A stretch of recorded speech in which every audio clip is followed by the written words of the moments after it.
The secret story of Lazarus, the echo between life and death. There's a moment in every believer's life when it feels like God didn't show up. You prayed, you waited, you believed, but heaven stayed quiet, and in that silence, something inside you died. Maybe a dream, maybe your strength, maybe your hope. That's where the story of Lazarus begins. Not in resurrection, but in heartbreak. In a small village called Bethany, two sisters watched their brother slip away while clinging to a promise that help was on the way. They had sent word to Jesus. They knew he loved them. And yet he didn't come, not right away. Not when it mattered most. Have you ever been there? Watching the clock, counting the days, Wondering if God forgot you? That's the kind of pain that doesn't just hurt. It lingers. It echoes. It questions everything you thought you knew about faith. But what if there's more to this story than just a miracle at the tomb? What if Lazarus's death wasn't the end, but a doorway into something deeper? What if the silence, the delay, the heartbreak, all of it was part of something holy, something personal, something for you? Because this isn't just about a man who died and lived again.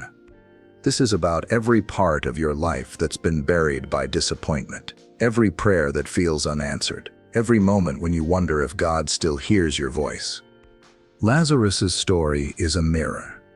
And if you look closely, you'll see yourself in Mary's tears, in Martha's questions, in the stillness of the tomb.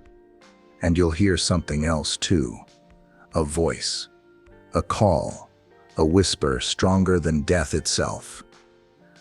This isn't just a resurrection story, it's a love story, a waiting story, a God who shows up when it looks too late story. And if you stay with me, you might just find that what you thought was the end is only the beginning. Let's open the tomb together. Section 1. The Silence of God. When Jesus doesn't come. Mary and Martha did everything right. They believed in Jesus. They followed him. They loved him.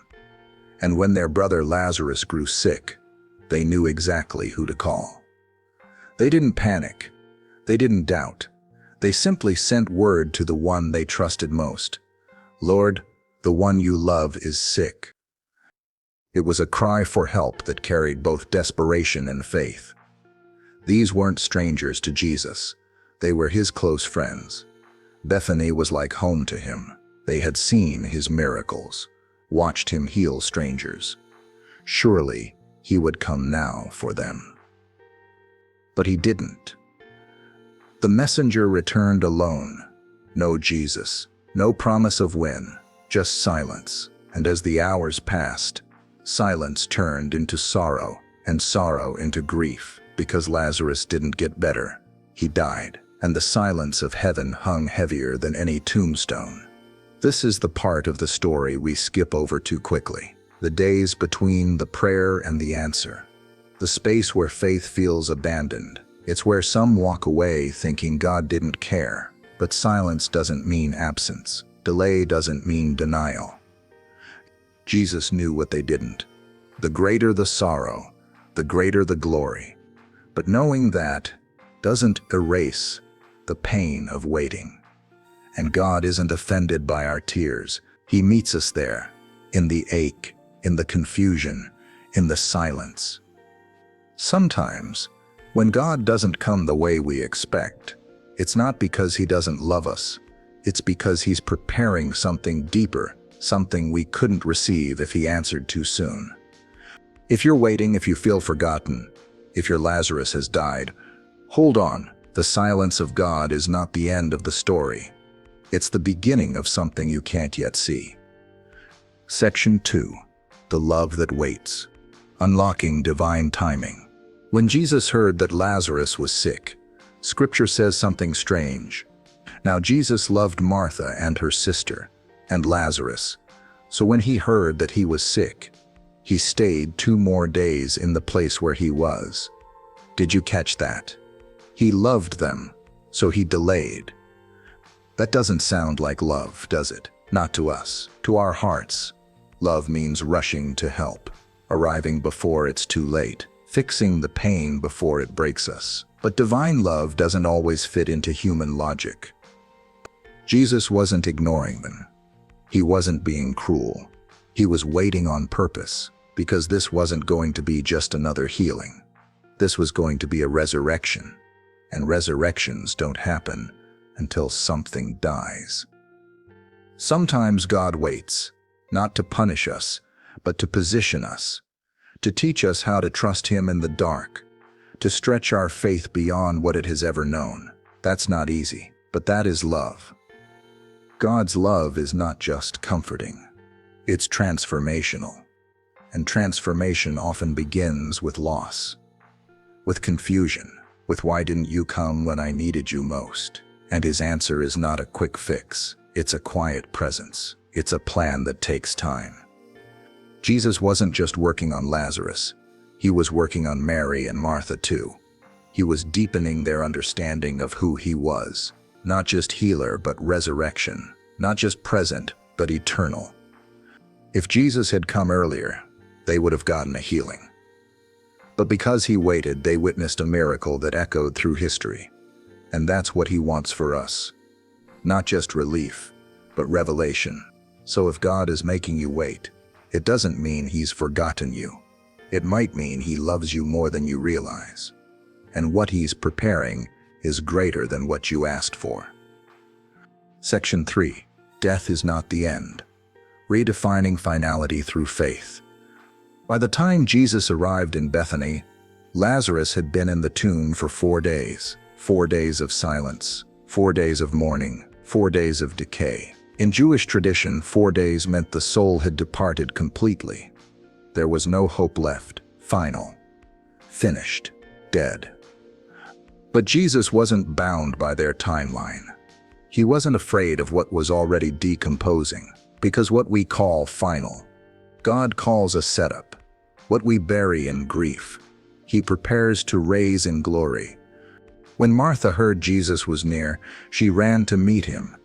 Her words were heavy with sorrow and silent accusation. Lord, if you had been here, my brother would not have died.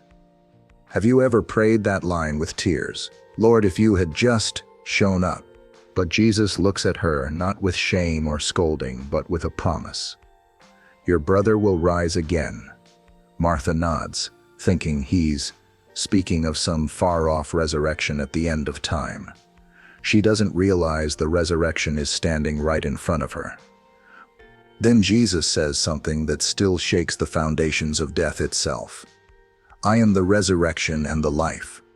Whoever believes in me, though he die, yet shall he live. Not just a future event, a present reality, a person. He was telling her, and He's telling us, death is not the end. The grave is not the last chapter. There is a voice stronger than finality. There is a love deeper than decay. There is a power that wakes the dead. We live in a world that says some things are too far gone, too broken, too dead to be restored. But God says otherwise, and faith doesn't deny death. It defies it. It believes that even in the tomb there's still breath when Jesus speaks. So when it feels like your story is over, remember this: resurrection power doesn't wait for perfect conditions. It walks right into the stench of death and says, live again. Section 4. When faith collides with grief. The tears of God. Mary didn't run to Jesus the way Martha did. She stayed home, heartbroken. Maybe too crushed to move. Maybe wondering why the one she trusted didn't come when she called. But when she finally got up and met Jesus, she fell at His feet with the same words Martha had spoken. Lord, if you had been here. But something different happened this time.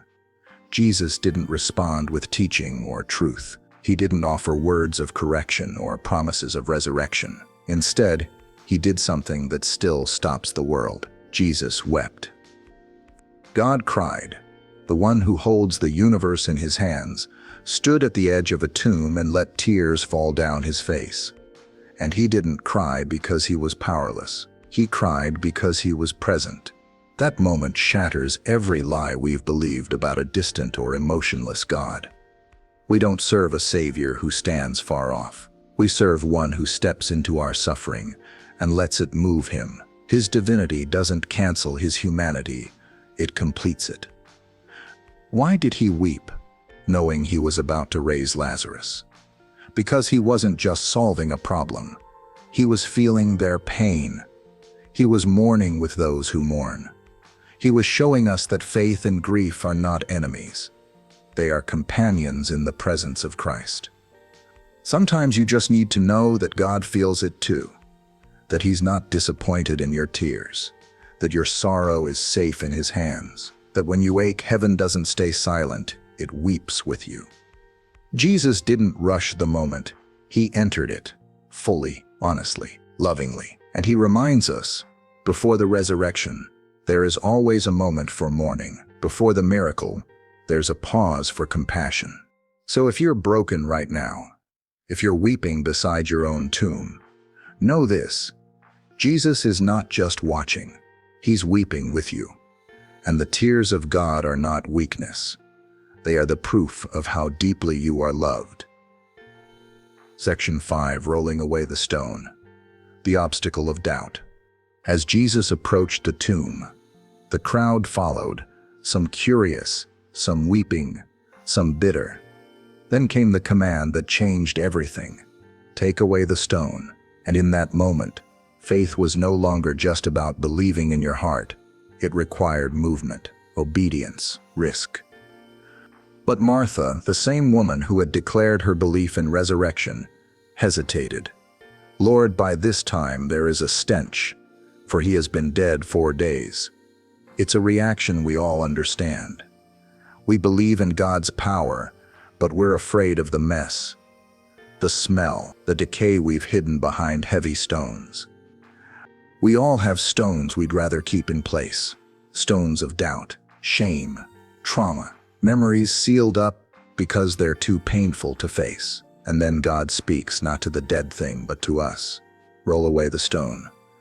What is the stone in your life? What have you placed between yourself and the miracle God wants to bring forth? Sometimes, the only thing standing between you and resurrection is your fear of exposure.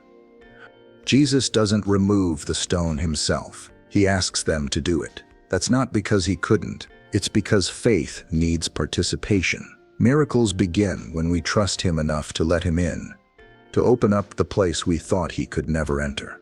And that's the power of divine love. It doesn't avoid the dark places. It goes right in.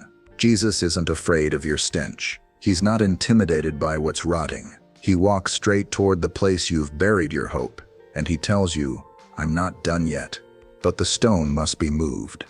The invitation is yours. You don't have to understand it. You just have to trust him enough to act, because resurrection is coming. But it begins with opening what you've sealed. What if the thing you're most afraid to reveal is the very thing God is about to restore? Trust him. Move the stone. Let him speak. Section 6. Lazarus, come forth, hearing God's voice in the tomb. Once the stone was removed, there was silence. A deep, breath-holding kind of silence. Everyone leaned in, unsure, skeptical, hopeful. Then Jesus did what no one expected. He didn't walk into the tomb. He didn't shout into the void with fear or force. He simply called out, Lazarus, come forth. Not just come forth, but Lazarus by name. Because resurrection isn't just a power, it's personal. God doesn't raise faceless crowds. He calls individuals.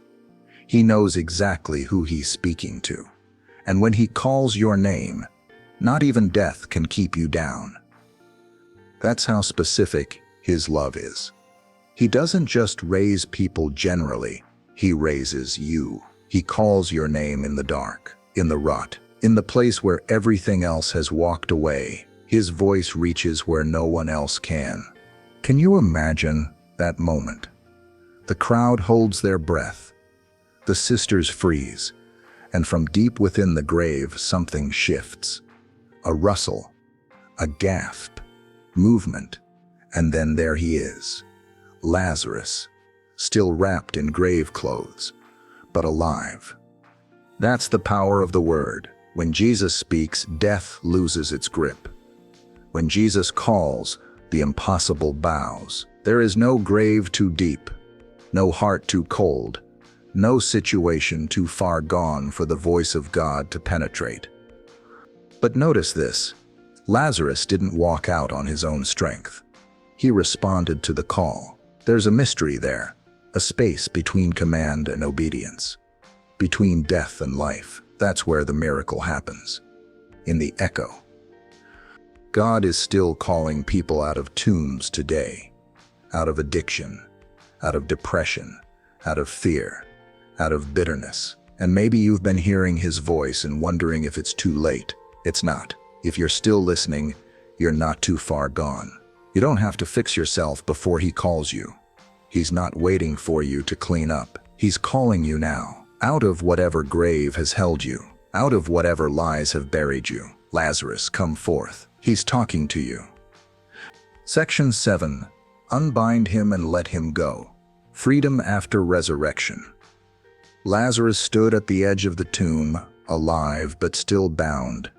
His face wrapped, his hands tied, his feet restricted by the grave clothes of his past. He was breathing again, but he couldn't move freely. And Jesus said, "Unbind him and let him go." It's a moment we often overlook, but it speaks volumes.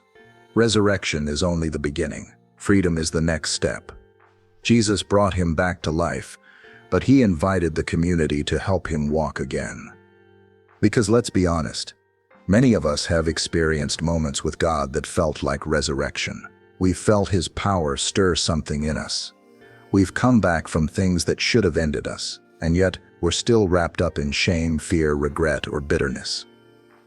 God doesn't just want you alive, he wants you free.